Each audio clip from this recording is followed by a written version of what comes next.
Assalamualaikum warahmatullahi wabarakatuh.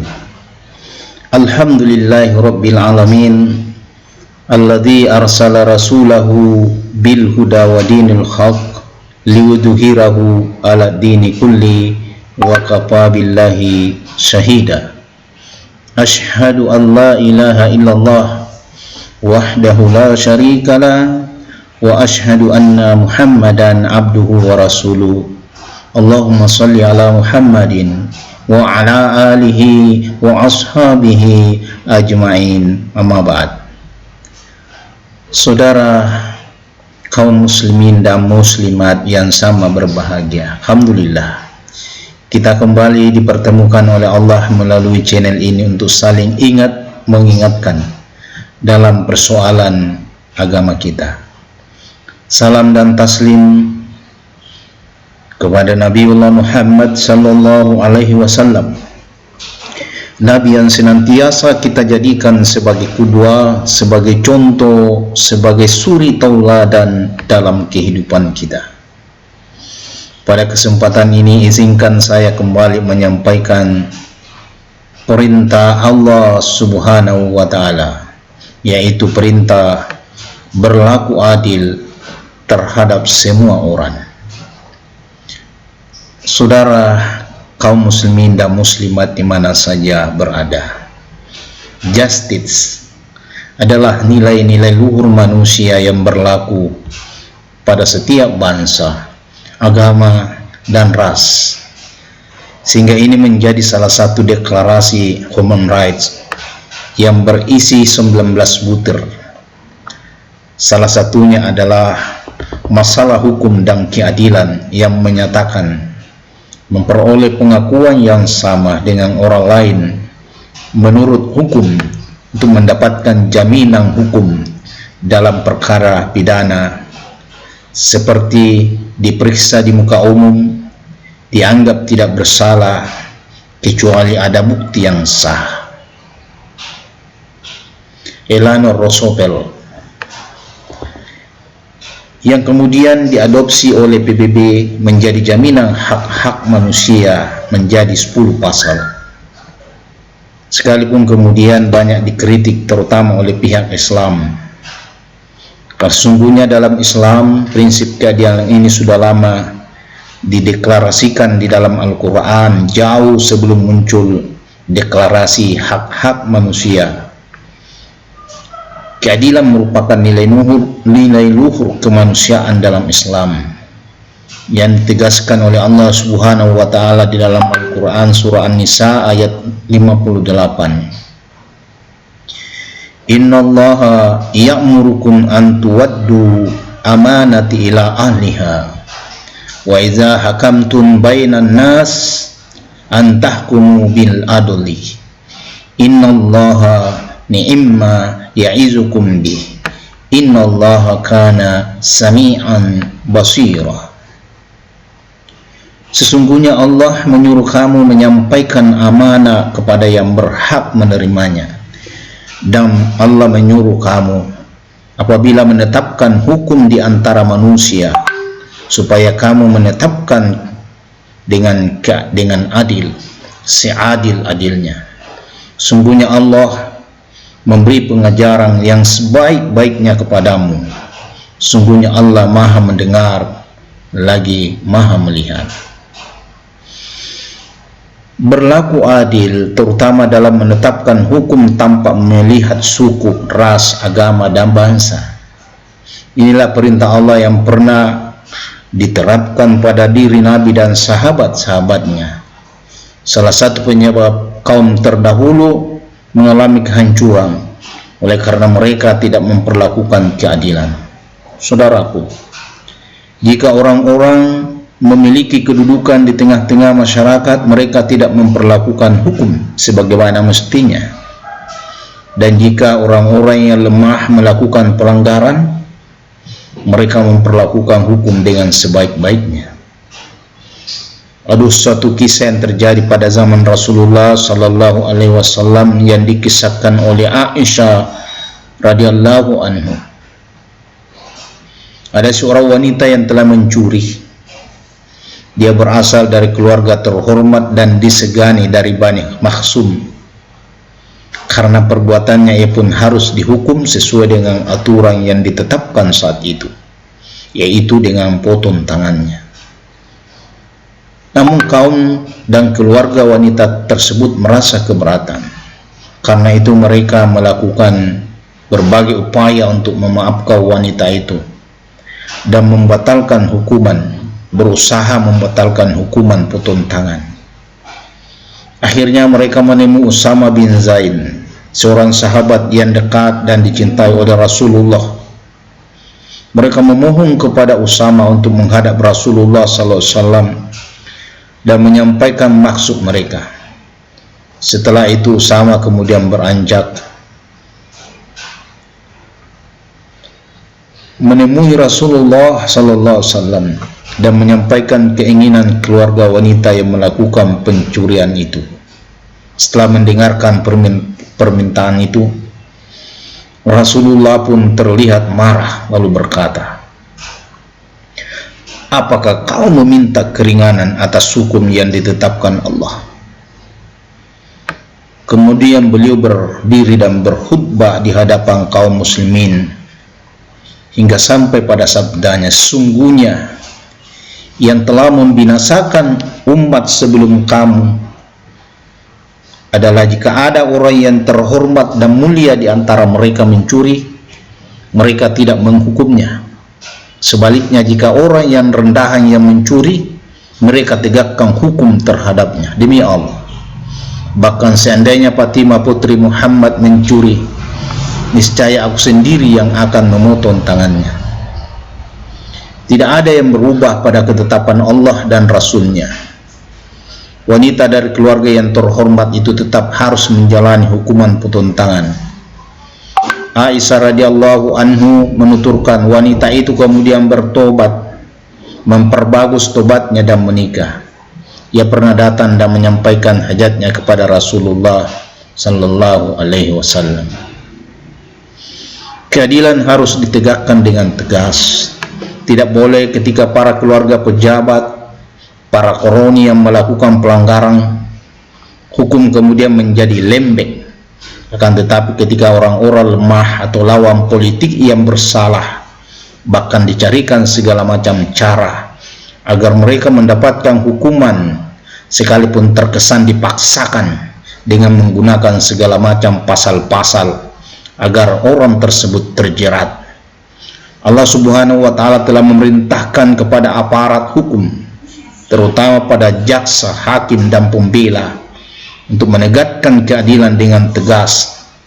Jangan gegap gempita membela yang membayar atau menjadikan hukum sebagai alat kekuasaan untuk membungkam lawan-lawan politikmu. Allah mengingatkan dalam surah An-Nisa ayat 135, "Ya ayyuhalladzina amanu kunu qawwamina bil qistis suhada lillahi walau ala anfusikum wa awil walidaini wal aqrabin in yakuna ghaniya aw fakiran fallahu awla bihima fala tattabi'u ahwa an ta'dilu wa in tal'u aw tu'ridu fa innallaha kana bima ta'maluna khabira." Wahai orang-orang yang beriman, jadilah kamu orang-orang benar, penegak keadilan, menjadi saksi karena Allah, biarpun terhadap dirimu sendiri atau ibu bapa dan kaum kerabatmu. Jika ia kaya ataupun miskin, maka Allah lebih tahu kemaslahatannya. Maka janganlah kamu mengikuti hawa nafsu karena ingin menyimpan dari kebenaran. Dan jika kamu memutarbalikkan kata-kata atau enggan menjadi saksi, maka sungguhnya Allah Maha mengetahui segala apa yang kamu kerjakan. Pada surah An-Nisa ayat 135 jelas sekali perintah Allah untuk menjadi penegak keadilan, termasuk ketika menjadi saksi. Harus ada keberanian untuk mengungkapkan kebenaran, sekalipun itu menyangkut tentang diri sendiri, keluarga, Jangan karena ada hubungan kerabat atau keluarga, lalu keadilan diabaikan. Tidak boleh memutarbalikkan kebenaran hanya karena pengaruh harta atau kekuasaan. Sebab semua yang dilakukan di persidangan disaksikan oleh hakim lain yang maha perkasa lagi maha mengetahui, yaitu Allah Subhanahu wa ta'ala, hakim yang maha adil, yang akan menghakimi para hakim yang tidak adil ketika menjalankan tugasnya di dunia ini. Di Indonesia ini sudah banyak kasus yang dipertontonkan dan diputuskan dengan cara-cara yang tidak adil, hanya karena mereka dijadikan terdakwa karena mereka adalah lawan politik. Biasalah demi untuk mempertahankan kekuasaan atau kepentingan segelintir orang, mereka kemudian dihukum sekalipun fakta persidangan tidak menunjukkan bahwa terdakwa bersalah.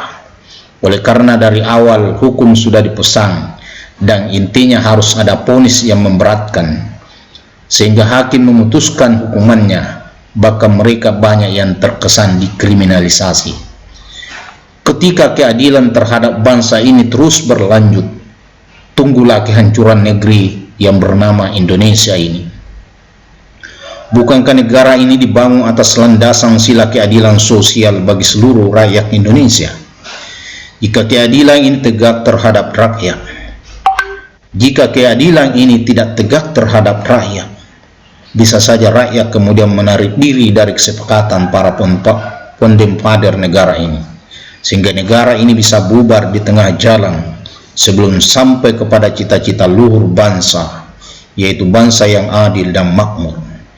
Kita punya pengalaman di masa lalu, di mana negara kita terkotak-kotak dalam negara RIS. Jangan sampai ini terjadi. Orang-orang yang menegakkan keadilan bukan hanya mendapatkan tempat di hati rakyat kecil, bahkan ia akan mendapatkan kedudukan istimewa di akhirat, pada saat tidak ada perlindungan kecuali lindungan Allah Subhanahu wa ta'ala. Dalam hadis dijelaskan bahwa pemimpin yang adil akan dilindungi oleh Allah Subhanahu wa ta'ala pada hari kiamat, sebagaimana dijelaskan di hadis berikut dari Abu Hurairah radhiyallahu anhu dari Nabi sallallahu alaihi wasallam. Beliau bersabda, 7 golongan yang akan dilindungi oleh Allah dalam naungannya pada hari di mana tidak ada naungan kecuali naungannya, yaitu imam yang adil. Saudaraku kaum muslimin dan muslimat, imam di Indonesia yang bertanggung jawab terhadap tegaknya keadilan adalah presiden. Beliaulah yang pertama kali akan dimintai pertanggungjawaban jika sekiranya ada di antara rakyat ini yang terzalimi, seperti memberi hukuman yang tidak sesuai dengan undang-undang, apalagi jika beliau membiarkan ketidakadilan berjalan atau dia sendiri yang memerintahkan ketidakadilan. Sungguh berat pertanggungjawabannya kelak di akhirat, tak sebanding dengan kenikmatan kekuasaan dinikmati di dunia ini yang hanya beberapa tahun. Ingat, penderitaan satu hari saja di akhirat itu sama dengan 1000 tahun nilainya di dunia ini. Diriwayatkan oleh Tabrani dari Abu Wail Saqit bin Salamah bahwasanya ketika Umar radhiyallahu anhu menugaskan Busur ibnu Asim radhiyallahu anhu untuk mengurus sedekah suku Hawazin, Busur tidak mau menerimanya. Ketika ditanya, mengapa kau tidak mau menerimanya? Busur menjawab, seharusnya aku menaati perintahmu, tetapi aku pernah mendengar Nabi sallallahu alaihi wasallam bersabda, barang siapa yang dibebani mengurus suatu urusan kaum muslimin, maka di hari kiamat kelak ia akan diberdirikan di tepi jembatan neraka jahanam. Jika ia melaksanakan tugasnya itu dengan baik, ia akan selamat. Namun jika ia tidak melaksanakannya dengan baik, ia akan dilemparkan ke bawah jembatan jahanam itu dan akan terpelanting ke dalamnya selama 70 tahun. Lalu Umar keluar dengan wajah susah. Ketika Abu Dzar bertanya kepadanya, mengapa Anda terlihat amat susah? Umar pun menceritakan bahwasanya karena ia telah mendengar sabda Rasulullah sallallahu alaihi wasallam yang disampaikan oleh Bushr Asim. Lalu Abu Dzar pun membenarkan bahwa ia juga pernah mendengar hadis yang serupa. Allah mentakdirkan negara kesatuan Republik Indonesia ini dihuni oleh mayoritas umat Islam, sehingga yang paling banyak diurus oleh pemerintah atau presiden, dan semua jajarannya dari pusat sampai ke RW adalah urusan umat Islam. Sehingga saudaraku, presiden dan jajarannya harus berhati-hati mengurus urusan umat Islam, termasuk dalam penerapan hukum yang berkeadilan untuk semua, agar mereka tidak dilempar ke dalam api neraka. Nauzubillahi min zalik.